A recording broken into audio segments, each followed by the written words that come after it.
अस्सलामुअलैकुम। आज पढ़ेंगे वैक्सीन यानी कि जो वैक्सीन होता है वो क्या होता है और ये किस तरह जाके बॉडी में काम करता है, ठीक है? वैक्सीन का एक सिंपल सा एक डेफिनेशन है कि कोई ऐसी चीज़ जो कि बॉडी के अंदर इंजेक्ट किया जाता है और उसके इंजेक्शन यानी जिसको बॉडी को इंजेक्ट करने के बाद वो एक ऐसा रिज़ल्ट देता है कि इसमें जिसमें इंसान की इम्यूनिटी जो है वो बूस्ट अप हो जाती है, ज़्यादा हो जाती है, तो इसको हम वैक्सीन का नाम देते हैं। अब इसको ये क्या होता है, किस चीज़ से बनता है वो भी इसी में देखेंगे। अब वैक्सीन की जो डेफिनेशन है कोई भी सब्सटेंस ठीक है, कोई भी सब्सटेंस मतलब किस चीज़ का वो बता देते हैं अभी। सबसे पहले कि सब्सटेंस वैक्सीन क्या है? सब्सटेंस सब्सटेंस है, ठीक है, that injects to the body to enhance the immunity of the body या फिर बॉडी इम्यूनिटी। ठीक हो गया? मतलब कोई भी ऐसी चीज़ जो कि हमने बॉडी के अंदर डाल दी, तो होता क्या है एज़ अ रिज़ल्ट में इन्हांस मतलब बढ़ा देना, किस चीज़ को? इम्यूनिटी को, तो उसको हम वैक्सीन का नाम देते हैं। अब ये वैक्सीन किस तरह का सब्सटेंस है, ठीक है? अब गौर से समझना है आपने। असल में वैक जो सबसे पहले क्या होता है कि हमने कहा कि सब्सटेंस, ठीक है? ये हो गया सब्सटेंस, वो सब्सटेंस क्या है, ठीक है? हमने कहा कि सब्सटेंस है, वो सब्सटेंस क्या है? वो सब्सटेंस कोई भी पैथोजन हो सकता है, ठीक है? क्या हो सकता है? कोई भी पैथोजन। पैथोजन क्या होते हैं? पैथोजन के अंदर या तो ये कोई बैक्टीरिया हो सकता है, ठीक है, या तो कोई पैथोजन कोई बैक्टीरिया होगा या फिर कोई वायरस होगा, तो इसको हम पैथोजेंस बोलते हैं, ठीक है।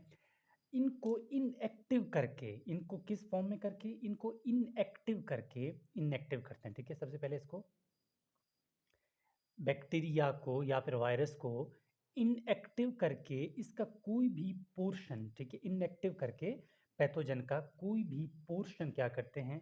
बॉडी के अंदर इंजेक्ट करते हैं, ठीक है, बॉडी के अंदर इंजेक्ट करते हैं, बॉडी के अंदर क्या करते हैं? इंजेक्ट। अब क्या कर रहे थे हम लोग? इसको सबसे पहले क्या करते? कोई भी पोर्शन, इसका कोई भी पोर्शन, ये वर्ड आपने लास्ट में लिखना है, ठीक है। मतलब कोई भी सब्सटेंस यानी कि पैथोजन या फिर वायरस या बैक्टीरिया, इसको इनएक्टिव करके उसी की कोई पोर्शन निकाल के बॉडी के अंदर इंजेक्ट करते हैं, ठीक है। जब ये इंजेक्ट हो जाता है तो क्या होगा? जैसे ही ये बॉडी के अंदर जाएगा तो ये यहाँ पर दो काम करेगा। सबसे पहले क्या होगा? जब ये इंजेक्ट होगा तो ये जाकर वहाँ पर इन्नेट इम्यूनिटी को एक्टिवेट करता है, ठीक है। इन्नेट इम्यूनिटी, इन्नेट इम्यूनिटी वो इम्यूनिटी होती है जब एक बच्चा पैदा होता है तो नेचुरली उसके पास एक इम्यूनिटी होती है जिसको बोलते हैं इन्नेट इम्यूनिटी। सबसे पहले क्या होगा? इन्नेट इम्यूनिटी एक्टिवेट होगा। इन्नेट इम्यूनिटी जो है वो दोबारा एक्टिवेट करेगा एक और इम्यूनिटी को जिसको बोलते हैं एडॉप्टेड इम्यूनिटी। तो क्या होगा? एक्टिवेशन होगी एडॉप्टेड इम्यूनिटी की, ठीक है। दो काम हुए। सबसे पहला क्या काम हुआ था?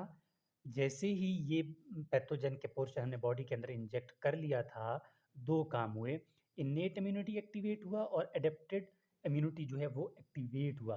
अब अडॉप्टेड इम्यूनिटी जैसे ही एक्टिवेट होगा तो अडॉप्टेड इम्यूनिटी क्या करेगा? अडॉप्टेड इम्यूनिटी जल्दी से बनाना स्टार्ट कर देगा एंटीबॉडीज, ठीक है। क्या बनाएगा अडॉप्टेड इम्यूनिटी? ये क्या बनाएगा? एंटीबॉडीज बनाएगा, एंटी बॉडीज़। ये एंटीबॉडीज़ क्या करेंगे? ये एंटीबॉडीज़ ब्लड के अंदर यानी बॉडी के अंदर सर्कुलेट करेंगे और किल करेंगे जो भी बैक्टीरिया होगा, पैथोजन होंगे, कोई भी वायरस होगा, ठीक है। इसी को हम बोलते हैं कि एंटीबॉडीज़ क्या होते हैं? एक्चुअली कुछ प्रोटीन्स होते हैं, ठीक है। ये प्रोटीन्स क्या करते हैं? किल करते हैं बैक्टीरिया को। तो दोबारा इसी साइकिल पे आते हैं। हुआ क्या था? सबसे पहले हमने इंजेक्ट किया, इन्नेट इम्यूनिटी एक्टिवेट हुआ, एडॉप्टेड इम्यूनिटी को एक्टिवेट किया। एडॉप्टेड इम्यूनिटी एक्टिवेट होने के बाद क्या बना? हमने कहा क्या बनेगा? बनेगा यहाँ पर कोई एंटीबॉडी, ठीक है? यहाँ पर एग्ज़ाम्पल कोई एंटीबॉडी बना, ठीक है? ये बड़ा खुश एंटीबॉडी है, ठीक है? ये हमने कहा कि कोई एंटीबॉडी बना।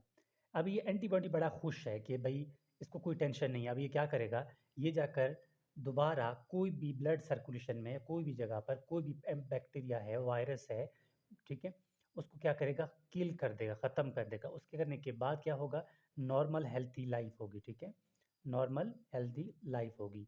और दोबारा ये चीज़ भी हो सकता है कि हमारे जिस्म में, यानी छोटा बच्चा जब पैदा होता है उसके जिस्म में, बॉडी में कुछ सेल्स होते हैं, ठीक है? वो सेल्स क्या करते हैं, जब हम क्या करते हैं कि बच्चे को वैक्सीन लगाते हैं ना, तो वैक्सीन जब ये एंटीबॉडीज़ बन जाते हैं तब कोई बैक्टीरिया पैथोजन नहीं होता कि वो उसको किल कर ले, ठीक है? लेकिन ये एंटीबॉडीज़ क्या करते हैं, घूमते रहते हैं कि यार हम आए तो सही। उसके बाद क्या करेगा, वो सेल्स जो हैं, वो सेल्स मेमोराइज़ करेंगे। क्या करेंगे? मेमोराइज़ करेंगे कि हाँ, बॉडी के अंदर ऐसा भी कोई सिस्टम है, ठीक है? वैक्सीन हमने इंजेक्ट किया और कुछ एंटीबॉडीज़ बने, वो एंटीबॉडीज़ ब्लड के अंदर जाके स्टोर हो जाएँगे, ठीक है? मेमोराइज़ करेंगे कि ऐसा कुछ सिस्टम हुआ था, तो वो स्टोर्ड होंगे। क्या स्टोर्ड होंगी? एंटीबॉडीज़ की स्टोरेजन इन्हीं की स्टोर्ड होगी, इन्हीं ये स्टोर्ड होंगे। स्टोर्ड होने के बाद दोबारा बॉडी में कोई भी बैक्टीरिया, पैथोजन या कोई वायरस आएगा, तो ये दोबारा इसी स्टेप से एक्टिवेट होंगे, यहाँ से डायरेक्ट इनको किल करेंगे, किल करने के बाद डायरेक्टली नॉर्मल लाइफ आ जाएगी, ठीक है? यहाँ तक आपको वैक्सीन की समझ हो सकता है आ गई होगी। दोबारा एक दफ़ा सुन लेना, वैक्सीन कुछ भी नहीं है, वैक्सीन एक ऐसी चीज़ है जो कि बॉडी में इंजेक्ट करते हैं, इंजेक्ट करने के बाद इन्नेट इम्यूनिटी एक्टिवेट होता है, फिर इन्नेट एडॉप्टेड इम्यूनिटी को एक्टिवेट करता है, अडॉप्टेड के बरक्स क्या होता है, एंटीबॉडीज़ बन जाते हैं। ये एंटीबॉडीज़ अगर कोई बैक्टीरिया होगा बॉडी में तो उसको किल करेगा, बैक्टीरिया वगैरह नहीं होगा तो जाके बॉडी में स्टोर हो जाएँगे और बाद में क्या होगा, कोई भी अगर बैक्टीरिया बाद में आ जाएगा इन फ्यूचर, तो वो इसको किल करके दोबारा नॉर्मल लाइफ में आ जाएगा। तो ये है हमारे पास कि वैक्सीन जो है वो क्या होता है। और ये मेरा व्हाट्सएप नंबर है, आप में से किसी को भी किसी भी टॉपिक में मसला हो, तो आप लोग बाय व्हाट्सएप के थ्रू मुझसे कॉन्टैक्ट कर सकते हैं। तो होपफुली आपको यहाँ तक जो है वैक्सीन की समझ पूरी तरह आ गई है कि एक वैक्सीन जो है वो किस तरह जो है वो काम करती है। तो ये है वैक्सीन और इसको बैक्टीरिया, अब यहाँ तक वही बात आती है कि इसको इनएक्टिव करते हैं, इनएक्टिव याद लाज़मी कह लेना, ठीक है? इनएक्टिव कोई पोर्शन बॉडी में इंजेक्ट करते हैं। तो कोई भी कन्फ्यूजन हो तो आप लोग व्हाट्सएप के थ्रू मुझसे कॉन्टैक्ट कर सकते हैं। इसके अलावा आप प्लीज़ चैनल को सपोर्ट करें, सब्सक्राइब करें और वीडियो देखने के लिए थैंक यू, शुक्रिया।